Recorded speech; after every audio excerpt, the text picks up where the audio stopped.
Hello everyone, मैं हूं doctor Priyanka Bhardwaj और आज हम लोग बात करेंगे क्रिप्को के बारे में। जैसा कि आप सबको पता है, क्रिप्को ने वैकेंसी निकाली है फील्ड रिप्रेजेंटेटिव ट्रेनी की। तो इसके बारे में हम बात करेंगे, क्या एलिजिबिलिटी है, कैसे फॉर्म को फिल करना है, क्या एग्जाम पैटर्न रहने वाला है।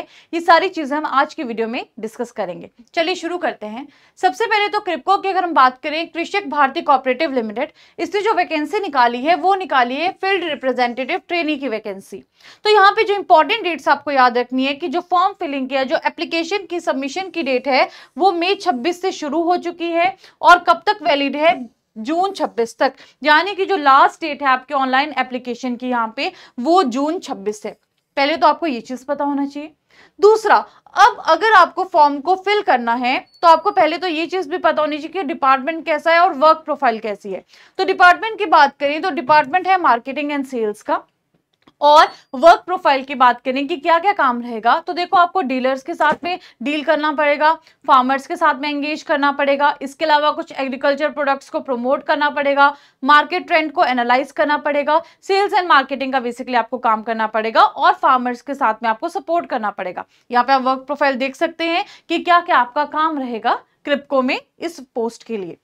आगे बात करते हैं कि क्या इसकी एलिजिबिलिटी है। तो देखो सबसे मेन चीज यहाँ पे क्या है ना, एज लिमिट की है कि जो मैक्सिमम एज लिमिट यहाँ पे क्रिप्को ने बोली है वो बोली है 23 साल की। यानी कि जो आपकी मैक्सिमम एज है वो 23 साल की होनी चाहिए।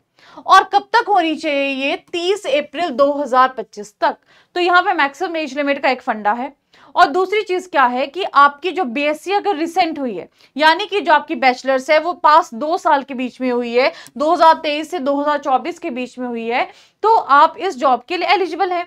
अब तीसरी चीज क्या है कि अगर आपकी बीएससी एग्रीकल्चर से है और कितने परसेंट मार्क्स के साथ है, अगर आपके मार्क्स 65% या उससे ज्यादा हैं तो आप इस जॉब में अप्लाई करने के लिए एलिजिबल हैं। तो पहले तो ये चीजें बहुत क्लियर हैं इसकी कि मैक्सिमम एज लिमिट क्या है, बीएससी एग्रीकल्चर कौन से साल में कंप्लीट हुई होनी चाहिए और साथ में कितने परसेंट मार्क्स के साथ कंप्लीट हुई होनी चाहिए, और ये जो डिग्री है फुल टाइम डिग्री होनी चाहिए।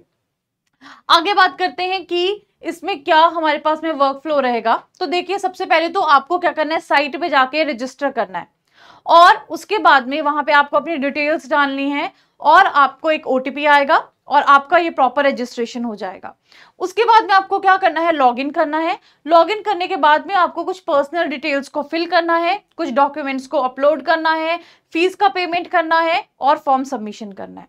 तो यहाँ पे जब हम फीस की पेमेंट की बात करते हैं उससे पहले कुछ अपलोड करने पड़ेंगे डॉक्यूमेंट्स। उन अपलोड जो हमने डॉक्यूमेंट्स करने हैं उनको आपको पहले ही रेडी कर लेना है। अभी हम बात करेंगे कि कौन कौन से डॉक्यूमेंट्स इसमें लगने वाले हैं। तो आपको एक तो अपना जो 10th का सर्टिफिकेट है वो रेडी रखना है, 12th का सर्टिफिकेट रेडी कर रखना है, एग्रीकल्चर की जो डिग्री है उसको रेडी रखना है और हर सेमेस्टर की जो रिपोर्ट्स है उनको आपको रेडी रखना है। इन सब की आपको स्कैन्ड कॉपी को रेडी रखना है और आधार कार्ड आपके पास में रेडी होना चाहिए। तो फॉर्म फिल करने से पहले जितनी भी ये चीजें हैं इसका आपको ध्यान रखना है। अब यहाँ पे देख लेते हैं फर्दर कि एक तो हमने पहले बोला लॉगिन करना है, तो एक वेरीफाइड ईमेल आईडी होनी चाहिए, मोबाइल नंबर होना चाहिए, जो पासपोर्ट साइज फोटो है वो भी आपके पास होनी चाहिए। और ये जो पासपोर्ट साइज फोटो है ये 3 हफ्ते से पुरानी नहीं होनी चाहिए, यानी कि जो लेटेस्ट फोटो है उसको आपको यूज करना है और इसका साइज भी बताया। तो आज की डेट में तो आपको पता है बहुत सारे ऐप्स हैं जिससे हम फोटोज को रीसाइज कर सकते हैं। तो इसका जो साइज है बेसिकली वो हम आगे डिस्कस करेंगे कि क्या साइज रहना चाहिए, कितने केबी की रहनी चाहिए। और स्कैन्ड सिग्नेचर चाहिए, तो स्कैन्ड सिग्नेचर भी जो है जो व्हाइट पेपर पे होने चाहिए आपके ब्लैक पेन के साथ में, और आधार कार्ड की कॉपी यहाँ पे हमारे पास में होनी चाहिए। तो ये सारे डॉक्यूमेंट्स तो आपके सबसे पहले रेडी होने चाहिए। अब बात करते हैं कि कैसे हम आगे जितने भी फोटोज वगैरह हैं उनको रिसाइज करेंगे। तो जो भी आपका फोटोग्राफ है उसका जो आपका साइज बताया गया है वो 50 से 100 केबी के बीच में बताया गया है। ऑनलाइन आप अपलोड करेंगे, वहां पे रिसाइज करेंगे इमेज को, बहुत आराम से हो जाएगा। और जो भी आप फोटो खींचेंगे वो बहुत ही क्लियर फोटो होना चाहिए। आपका जो प्लेन बैकग्राउंड है वहां पे आपने फोटो लेना है और लेटेस्ट आपका फोटो होना चाहिए, उसकी स्कैन कॉपी चाहिए। आगे अगर सिग्नेचर की बात करें, जो ब्लैक इंक है उससे सिग्नेचर करना है व्हाइट पेपर के पास में, अगेन उसको स्कैन करना है और उसका भी जो साइज है वो 50 से 100 केबी के बीच में होना चाहिए। डॉक्यूमेंट्स की बात करें, 10th का डॉक्यूमेंट, 12th का, बीएससी एग्रीकल्चर की पीडीसी और उसके अलावा जो भी आपके सर्टिफिकेट्स हर सेमेस्टर वाइज हैं वो सारे आपको स्कैन करके अच्छे से रख लेने हैं। इसके अलावा अगर हम बात करें आधार कार्ड की, तो जो आधार कार्ड है वो भी आपका स्पेसिफिक साइज और फॉर्मेट में होना चाहिए जो उन्होंने मेंशन किया है, और आधार कार्ड की भी आपको कॉपी स्कैन करके रख लेनी है, क्योंकि ये सारी चीजें आपकी अपलोड होने वाली है जब आप फॉर्म फिलिंग करेंगे। अब यहाँ पे देखते हैं कि सबसे पहले आपको यहाँ पे जाना है रजिस्टर हेयर, और यहाँ पे जाके आपको कुछ इंफॉर्मेशन को फिल करना पड़ेगा। जो भी आपकी 10th की मार्कशीट है उसके अकॉर्डिंग ही फिल करेंगे। जैसे यहाँ पे चूज नेशनैलिटी बोला है तो आप इंडियन है, यस कर देंगे।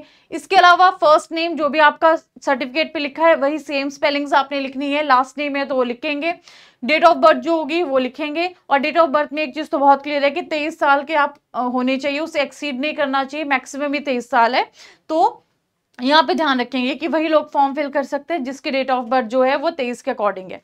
ठीक है, आगे देखेंगे आपको अपना मोबाइल नंबर डालना है। उसके बाद में जो भी आपकी डिटेल्स हैं इनको आप सारा फिल करेंगे, सेंड ईमेल ओटीपी करेंगे। उसके बाद में आप सक्सेसफुली इसमें रजिस्टर कर जाएंगे। अब आपको इसके बाद में क्या करना है, लॉगिन करना है।